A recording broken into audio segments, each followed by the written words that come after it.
Everyone, आज की इस वीडियो के अंदर हम देखने वाले हैं कि हम जोहो सीआरएम के अंदर जितने भी हमारे मॉड्यूल्स होते हैं उसके रिकॉर्ड को हम एक्सपोर्ट किस तरीके से कर सकते हैं एंड किस तरीके से रीड कर सकते हैं डेल्यूज स्क्रिप्ट की मदद से।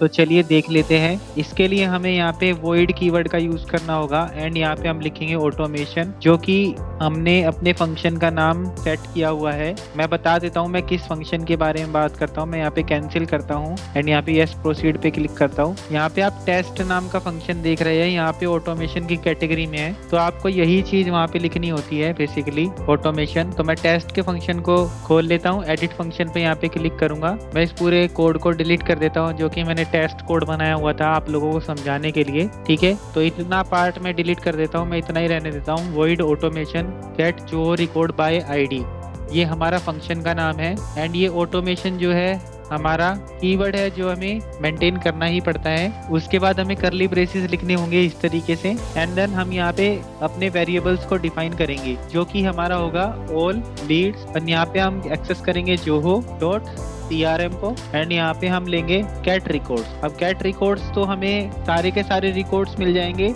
लेकिन हमें बेसिकली मॉड्यूल्स भी सेलेक्ट करना पड़ेगा कि हम किस मॉड्यूल से रिकॉर्ड्स को एक्सट्रैक्ट करना चाहते हैं। तो आपको मैं बता देता हूँ मॉड्यूल्स क्या होता है। यहाँ पे मैं डुप्लीकेट क्लिक करता हूँ एंड यहाँ पे मैं जोहो सीआरएम के होम पेज पे आ गया। तो आप यहाँ पे साइड में देखेंगे lead accounts contacts deals, these are called modules, ये मॉड्यूल्स होते हैं। तो अब हम चलते हैं अपने फंक्शन पे वापस से एंड हमें यहाँ पे वो मॉड्यूल सेलेक्ट कर लेना है जिससे हम इंफॉर्मेशन को फैच करना चाहते हैं। तो मेरे केस में मैं लीड्स वाले मॉड्यूल को ले लेता हूँ एंड यहाँ पे मुझे सेमीकोलन का साइन देना होगा। द मोमेंट जब मैं इसको रन करूंगा तो ये मुझे सारी की सारी इंफॉर्मेशन दे देगा मॉड्यूल से रिलेटेड। लेकिन यहाँ पे आप देखेंगे कंसोल में कोई भी इंफॉर्मेशन प्रिंट नहीं हुई है। इसके पीछे रीजन यही है सिंपल सा कि हमने यहाँ पे इन्फो कीवर्ड का यूज नहीं किया। Info keyword basically console log की तरह होता है, लेकिन डेल्यूज स्क्रिप्ट में हम कंसोल लॉग यूज नहीं करते, यहाँ पे हम इन्फो कीवर्ड का यूज करते हैं। तो ऑल लीड्स हम यहाँ पे क्लिक करेंगे एंड यहाँ पे हम सेमीकोलन का भी यूज करेंगे अगेन एंड जैसे ही मैं इसको रन करूंगा आप देखेंगे इन्फॉर्मेशन मुझे यहाँ पे दे दी गई है। अब ये पूरा का पूरा एक एरे ऑफ मल्टीपल ऑब्जेक्ट्स है बाय लीड आईडी। तो कंसोल लॉग ने जो डेटा को हमें दिया है हमें सिंपली उसको कॉपी कर लेना है। आप यहाँ पे गूगल पे जाएंगे तो आपको इस वाली वेबसाइट पे चले जाना है एंड देन वो जो डेटा आपको दिया गया है उसको पेस्ट करके यहाँ पे फॉर्मेट जेसन पे क्लिक कर देना है। जैसे ही आप फॉर्मेट जेसन पे क्लिक करोगे तो ये जो आपका डेटा दिया गया है जो आपको समझ में नहीं आ रहा, तो उसकी ये एक एरे बना के दे देगा बाय ऑब्जेक्ट्स। तो जैसे कि आप यहाँ पे देख सकते हैं यहाँ पे ये हमारा पहला ऑब्जेक्ट है कुछ इस तरीके से। तो इस ऑब्जेक्ट को मैं सिंपली यहाँ से कॉपी करके पेस्ट कर देता हूँ वहाँ पे। तो यहाँ पे मैं इसको प्रिंट कर लेता हूँ कुछ इस तरीके से सो दैट मैं यहीं पे इसको देख सकूँ। सो डेल्यूज की जो फंक्शनैलिटी है वो बिल्कुल अलग तरीके से काम करते, तो यहाँ पे हम उसको पेस्ट नहीं कर सके। अगर हम उसको पेस्ट करते तो हम सेव नहीं कर पाते, तो इसलिए हम सिंपली जेसन वीवर की ही हेल्प लेने वाले हैं इसको देखने के लिए। तो अब हमारे पास अगर ऑल लीड की इन्फॉर्मेशन है तो ऑल लीड के डेटा को हम रीड भी कर सकते हैं। तो चलिए देख लेते हैं वो हम किस तरीके से करेंगे। तो यहाँ पे एग्जांपल के लिए मैं फर्स्ट लीड क्रिएट कर लेता हूँ जो कि हम ऑल लीड्स में से फैच करने वाले हैं। तो ऑल लीड्स यहाँ पे ले लूंगा मैं कुछ इस तरीके से एंड देन यहाँ पे मैं गेट कीवर्ड का यूज करूंगा एंड यहाँ पे मैं एक नंबर की लीड चेक करना चाहता हूँ। एंड में हम सेमीकोलन का साइन लगाएंगे, अगर सेमीकोलन का साइन नहीं लगाते तो सेव नहीं हो पाएगा। तो अब हम इसको इन्फो करके देख लेते हैं।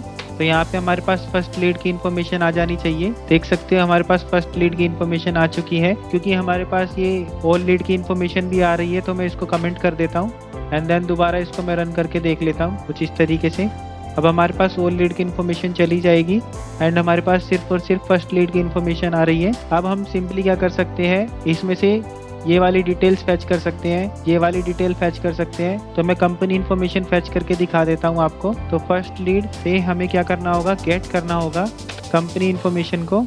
अब जैसे ही मैं इसको रन करूंगा तो आप देखेंगे कंपनी इन्फॉर्मेशन आ गई हमारे पास गुरुदेव। इसी तरीके से हम और भी इन्फॉर्मेशन प्रिंट करा सकते हैं। एग्जाम्पल के लिए यहाँ पे मैं जोहो की आईडी प्रिंट करा सकता हूँ, सीआरएम आईडी जो की रहेगी। तो यहाँ पे मैं इसको डुप्लीकेट कर लेता हूँ, कॉपी करके सिंपली पेस्ट कर लेता हूँ एंड यहाँ पे इसको मैं आईडी दे देता हूँ कुछ इस तरीके से। एंड जैसे ही मैं इसको रन करूंगा तो मेरे पास गुरुदेव एंड उसकी आईडी भी फैच होके आ जाएगी। तो आई होप दोस्तों आपको ये वीडियो अच्छी लगी होगी, आपको समझ में आया होगा कि हम फंक्शंस किस तरीके से क्रिएट करते हैं डेल्यूज स्क्रिप्ट की मदद से एंड ऑब्जेक्ट्स किस तरीके से काम करते हैं, सीआरएम रिकॉर्ड्स को किस तरीके से फैच किया जा सकता है एंड हम मॉड्यूल पे किस तरीके से काम करते हैं। अगर आपको ये वीडियो अच्छी लगी तो चैनल को सब्सक्राइब जरूर करें एंड वीडियो को लाइक जरूर करें। And if you want to know more about Zoho CRM then you can comment in the comment box. मैं आपके लिए ऐसी वीडियोस लाता रहूंगा। Thank you for watching.